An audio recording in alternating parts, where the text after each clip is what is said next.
오늘 역대하 7장 1절 말씀부터 11절 말씀부터 봉독해 드림으로 말씀을 열겠습니다. 솔로몬이 여호와의 전과 왕궁 건축을 다 형통하게 이루니라. 밤에 여호와께서 솔로몬에게 나타나사 그에게 이르시되 내가 이미 내 기도를 듣고 이것을 택하여 내게 지시하는 성전을 삼았으니 혹 내가 하늘을 닫고 비를 내리지 아니하거나 혹 메뚜기들에게 토산을 먹게 하거나 혹 전염병이 내 백성 가운데 유행하게 할 때에 내 이름으로 일컫는 내 백성이 그들의 악한 길에서 떠나 스스로 낮추고 기도하여 내 얼굴을 찾으면 내가 하늘에서 듣고 그들의 죄를 사하고 그들의 땅을 고칠지니라. 아멘. 이 치유의 약속의 말씀은 솔로몬 왕이 성전을 봉헌할 때 하나님께서 솔로몬에게 주신 말씀입니다.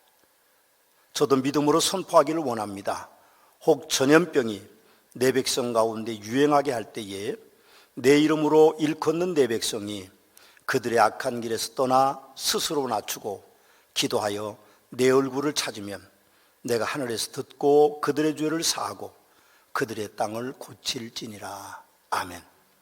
우리는 코로나 바이러스의 위험 속에 예배를 드리고 있습니다.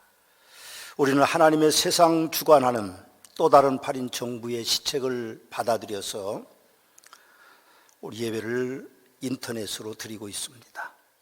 다윗왕은 시편 91편에서 치유의 하나님을 믿고 선포하고 있습니다. 지존자의 은밀한 곳에 거주하며 전능자의 그늘 아래 사는 자여, 나는 여호와를 향하여 말하기를 그는 나의 피난처시요 나의 요새요 내가 의뢰하는 하나님이라 하리니 이는 그가 너를 새 사냥꾼의 올무에서와 심한 전염병에서 건지실 것이미로다. 그가 너를 그의 깃으로 덮으리니 내가 그의 날개 아래 피하리로다. 그의 진실함은 방패와 손방패가 되시나니 너는 밤에 찾아오는 공포와 낮에 날아드는 화살과 7,000명이 내 왼쪽에서 10,000명이 내 오른쪽에서 엎드려지나 이 재앙이 내게 가까이 하지 못하리로다. 오직 너는 똑똑히 악인들의 보응을 보리로다. 그가 너를 위하여 그의 천사들을 명하사 내 모든 길에서 너를 지키게 하심이라. 저는 또 믿음으로 다윗 왕처럼 선포하고 싶습니다. 그는 나의 피난처요 우리의 피난처요 나의 요새요 우리의 요새요 내가 의뢰하는 하나님이라. 우리가 의뢰하는 하나님이라. 하나님께서 우리를 새 사냥꾼의 올무에서와 심한 전염병에서 건지실 것입니다. 아멘. 오늘도 어미하신 하나님께서 성도들을 전염병, 심한 전염병에서부터 건지실 것입니다. 진리는 영원히 변하지 않는 것입니다. 아무리 세상이 변해도 사람들이 변해도 진리는 변하지 않습니다. 만약 그것이 변한다고 하면 그 진리는 진리가 아닌 것입니다. 그러나 신천지는 진리라고 가르치는 교리 왕습이 모두 다 거짓입니다. 심지어는 코로나 바이러스가 신천지 집단에서 집중적으로 발생하는 과정 가운데도 중국 우한에서 신천지 처소가 없다고 홈페이지에 삭제를 하더니 우한에서 들어온 신자가 없다고 했는데 어제 저녁 법무부의 발표에 의하면 거짓말로 탄론하고 있습니다. 신도들의 명단 공개에도 거짓이 속속히 드러나고 있습니다. 그런데도 대변인을 통하여 신천지도 피해자다, 마녀 사냥을 하지 말라고 2번이나 그렇게 이제 대담을 하고 있습니다. 여러분, 신천지의 2인자였던 김남희 대표가 폭로했습니다. 이만희 교주는 영생한다고 하면서 거짓인 것을 자기가 죽는 줄 알기 때문에 자기의 부모 묘소 옆에 자기의 가묘를 근사하게 웅장하게 만들어 놓았다고 그렇게 폭로했습니다. 한술 더 떠서 신천지에서는 이만희가 늙어 90세가 되어 넘으니 건강이 좋지 않으니 하나님께서 너무 지치고 피곤한 이만희 교주를 잠깐 하늘로 데리고 간다고 하는 그런 교리를 새롭게 만들고 있다고 합니다. 어제 인터넷 다음 뉴스에 보니까 14년 신천지 집단에 있다가 탈출한 신천지 지도자 중에 한 사람이 양심 선언한 것이 올라왔습니다. 그들은 공개적으로 밝히지 못하는 이유를 테러를 두려워하는 것 때문이라고 합니다. 여러분이 서머나 교회를 비방한다고 해서 우리가 그들을 해하지 않습니다. 그러나 신천지는 수단과 방법을 가리지 않고 자기들의 모략을 감추려고 하고 있습니다. 그분이 신천지를 빠져나온 이유를 밝히고 있는데 그것은 교리가 수시로 바뀌기 때문이라고 그렇게 말하고 있습니다. 요한복음 8장 32절 말씀에 보면 진리를 알지니 진리가 너희를 자유롭게 하리라고 예수님이 말씀하셨는데 진리가 바뀌면 진리라고 말할 수 없을 것입니다. 신천지 교회 내연녀로 시작하여 이혼한 후 결혼하고 신천지 2인 자리에 있던 김남이라고 하는 여인은 이만희 교주에 대해서 계속해서 폭로하고 있습니다. 요즘 유튜브에 많은 조회수를 기록하고 있습니다. 이만희는 구원자도 하나님도 아니고 저와 똑같은 죄인인 사람이다. 이만희는 하나님과 종교를 이용한 사기꾼이다. 남편과 두 아이를 둔 유부녀에게 자신이 총각이라고 속이면서 하나님이 맺어준 여인이라고 올 줄 알았다고 꿈에 본 그 여인이라고 말했다고 합니다. 신천지는 한 사람을 포기하기 위해서 수개월 동안 그를 조사하고 그리고 A4 한 장 정도의 그 사람의 신상에 대해서 상부에 보고한다고 합니다. 그의 가족은 어떻고 그의 가족 가운데 성향은 어떠며 그가 무엇을 좋아하는지 무엇을 구하는지 자세하게 적어서 상부에 올리면 상부에서 그것을 보고 전도 대상자로 결정하든지 하지 않는다고 합니다. 그러면 적어도 몇 사람이 전략을 짜서 모략으로 서로 모르는 척하면서 전도하고 사역자도 아니면서 전도사니 목사니 하면서 선교사라고 하면서 속이면서 유혹하게 됩니다. 김남희가 그렇게 당했다고 합니다. 그래서 그날 그는 김남희와 육체적인 관계를 맺게 되고 그리고 육적인 놀이기가 되었다고 말합니다. 평상시 그는 늘 영적인 배필이라고 말했지만 그 여인은 폭로합니다. 나는 영적인 배필이 아니라 육적인 놀이기가 되었다라고 하고 있습니다. 김남희는 당시 저는 이만희가 하는 말을 법이었다.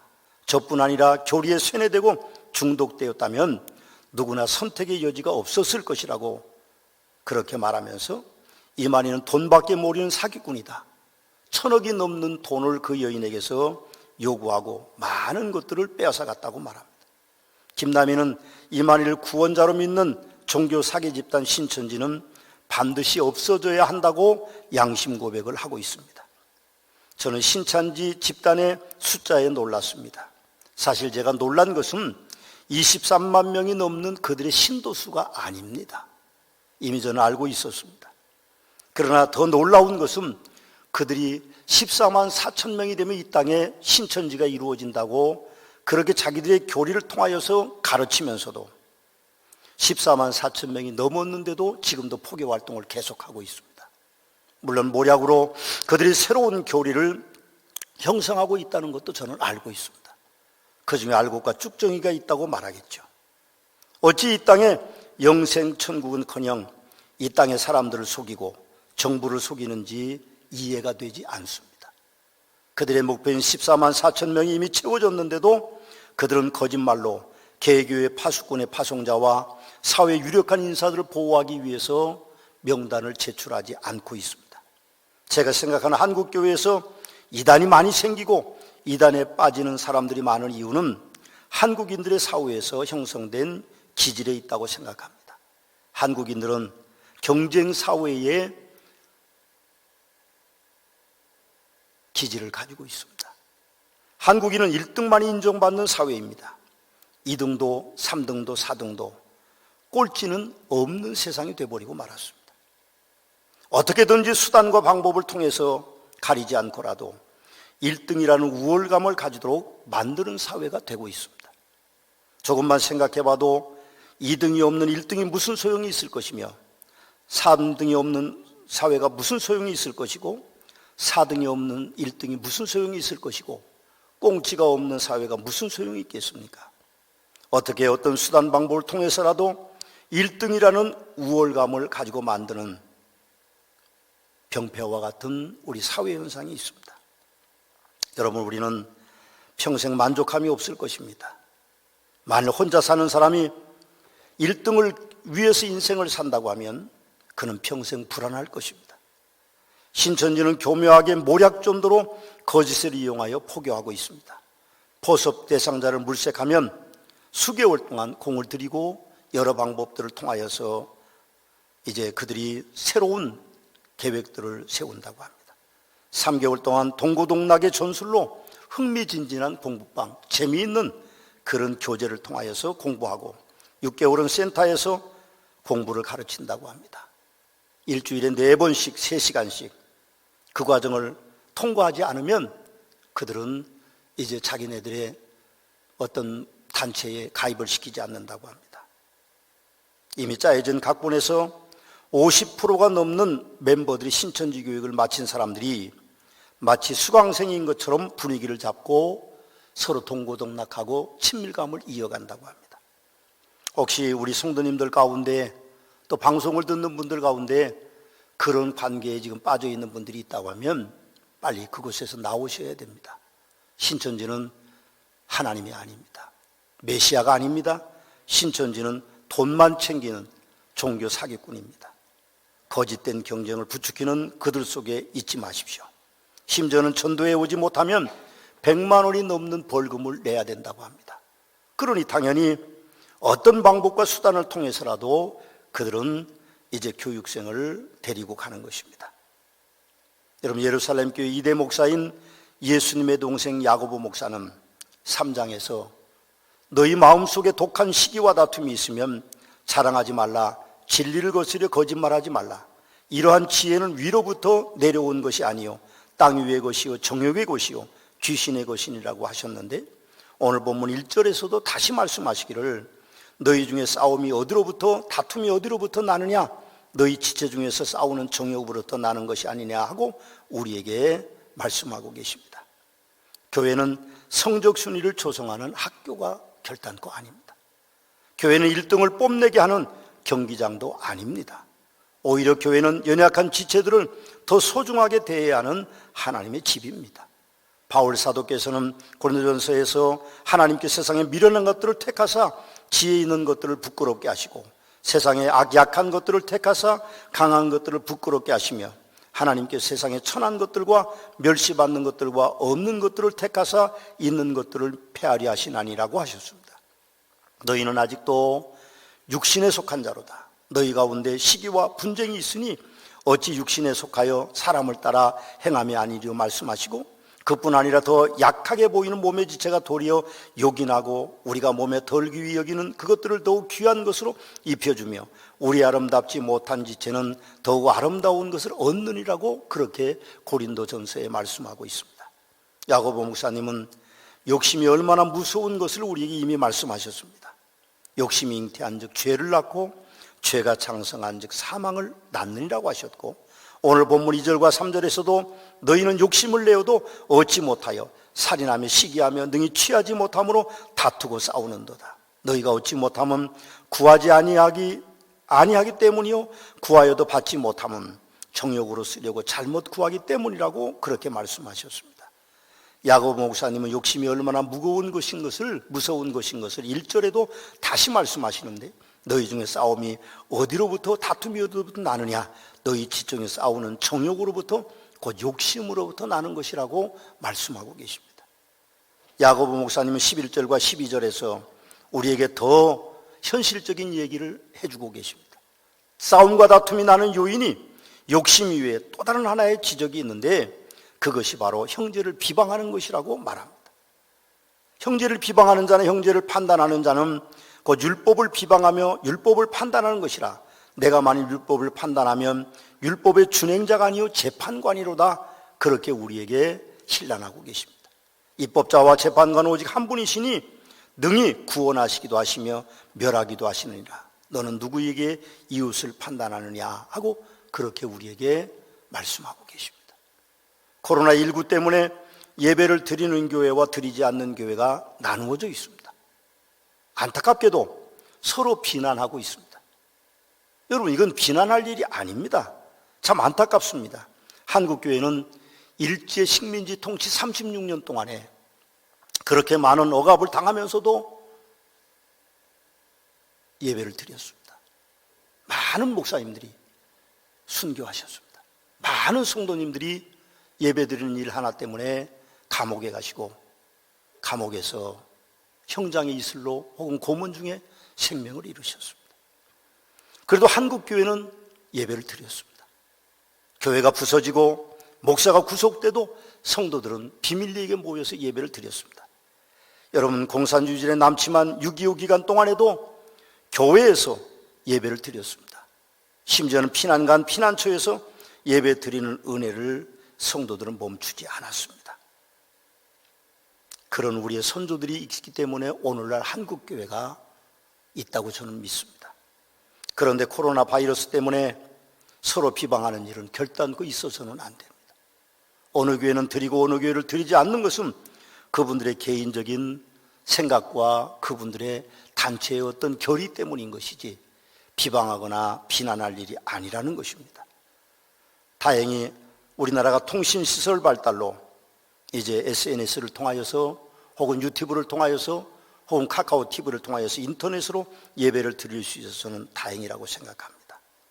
우리가 보는 눈과 듣는 귀와 판단할 줄 아는 마음과 그리고 우리 삶의 경험을 가지고 있기 때문에 지혜롭다고 생각해서 형제를 비방하거나 형제를 판단하는 것은 입법자와 재판관 오직 한 분이시니 능히 구원하기도 하시며 멸하기도 하시는 하나님의 권한을 침범하는 것입니다. 혹시 남보다 지혜로우시더라도 보고 듣는 눈이 더 날카롭더라도 마음의 판단이 위대하다고 할지라도 그것을 가지고 다른 사람을 비방하거나 다른 사람을 판단해서는 안 됩니다. 하나님의 영역을 침범하는 것이죠. 예수님께서도 마태복음 7장에서 비판을 받지 아니하려거든 비판하지 말라. 너희가 비판을 받는 그 비판으로 너희가 비판을 받을 것이요 너희가 헤아리는 그 헤아림으로 너희가 헤아림을 받을 것이니라. 어째 형제의 눈 속에 있는 티는 보고 내 눈 속에 있는 들보는 깨닫지 못하느냐 하고 그렇게 우리에게 말씀하셨습니다. 사랑하는 소문학교 성도 여러분, 교회는 학교가 아닙니다. 교회는 사회가 아니고 여러분들의 직장이 아닙니다. 약육강식이 성립되는 사회 현장도 아닙니다. 교회는 하나님께서 세상에 미련한 것들을 택하사 지혜 있는 자들을 부끄럽게 하려 하시고 세상에 약한 것들을 택하사 강한 것들을 부끄럽게 하려 하시며 하나님께서 세상에 천한 것들과 멸시받는 것들과 없는 것들을 택하사 있는 것들을 폐하려 하시나니라고 하는 그 말씀이 그대로 이루어지는 하나님의 집입니다. 괜스레 세상에 사시던 그대로 교회에 오셔서 오해하시고 곡해하셔서 교회의 싸움과 다툼이 일어나는 일이 여러분들의 중점에 있어서는 안 될 것입니다. 오늘 본문 4절과 6절을 보십시오. 가늠한 여인들아, 세상과 벗된 것이 하나님과 원수됨을 알지 못하느냐?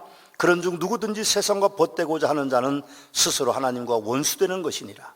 너희는 하나님이 우리 속에 거하게 하신 성령이 시기하기까지 사모한다 하신 말씀을 헛된 줄로 생각하느냐? 그러나 더욱 큰 은혜를 주시나니 그러므로 일컬었을 때 하나님이 교만한 자를 물리치시고 겸손한 자에게 은혜를 주신다 하였느니라 하고 계십니다. 야고보 목사는 성도들이 세상과 벗되어 하나님과 원수되지 말라고 하시는 것입니다. 혹시 세상과 벗되어 사실 때 양심의 가책을 느끼시지 않으셨습니까? 그러셨다면 하나님이 우리 속에 거하시는 것이 확실한 것입니다. 우리는 그 경험을 하고 있는 것입니다. 이미 하고 있습니다. 그때 우리는 하나님이 교만한 자를 물리치시고 겸손한 자에게 은혜를 주신다는 은혜를 입고 있다고 하는 확신을 가져야 됩니다. 그 은혜가 아니었다면 여러분과 저는 지금 세상에 있을 것입니다. 오늘 본문 7절과 8절을 보십시오. 그 놀라운 성령 하나님의 은혜를 입는 우리에게 야고보 목사님은 그런즉 너희는 하나님께 복종할지어다 마귀를 대적하라. 그리하면 너희를 비판하리라 피하리라. 하나님을 가까이 하라. 그리하면 너희를 가까이 하시리라. 죄인들아 손을 깨끗이 하라. 두 마음을 품은 자들아 마음을 성결하게 하라고 말씀합니다. 이제부로는 우리는 하나님께 복종해야 됩니다. 복종은 순종보다 강도가 높아 절대적인 납작 엎드림을 의미합니다. 이제부로는 우리는 하나님을 가까이 해야 합니다. 이제부로는 우리는 하나님께 우리의 손을 가까이 하는 모습을 보여드려야 됩니다. 이제부로는 우리가 하나님께 두 마음을 품어서는 안 될 것입니다. 이제부로는 우리가 하나님께 마음을 성결하게 해야 합니다. 이 일로 우리는 하나님을 가까이 하는 것이고 하나님께서 우리를 가까이 하게 되니 마귀는 당연히 하나님의 사람인 우리를 피할 것이고 떠나갈 것입니다. 오늘 본문 9절과 10절을 보십시오. 슬퍼하며 애통하며 울지어다. 너희 웃음을 애통으로 너희가 즐거움을 근심으로 바꿀지어다. 주 앞에서 낮추라. 그리하면 주께서 너희를 높이시리라고 말합니다. 앞에서 야고보 사도께서 말씀하고 있는 그 삶이 얼마나 어려운지, 우리가 그것을 이루기 위해 슬퍼하며 애통하기도 하고 웃음을 애통으로 바꾸게 되고 즐거움을 근심으로 바꾸고 낮춰야 된다고 말하고 있습니다. 그렇습니다. 하나님의 축복은 놀랍고도 놀랍고도 크고도 큽니다. 그 은혜를 덧는 일은 쉬운 일이 아님을 야고보 목사님 우리에게 슬퍼하며 애통하며 울지어다 너희 웃음을 애통으로 바꾸라고 그렇게 우리에게 말씀하고 있습니다. 코로나19가 창궐하면 어쩌면 교만한 사람들, 그중에 특별히 우리를 꺾으시는 하나님의 징계가 아닐까 하는 생각을 저는 합니다.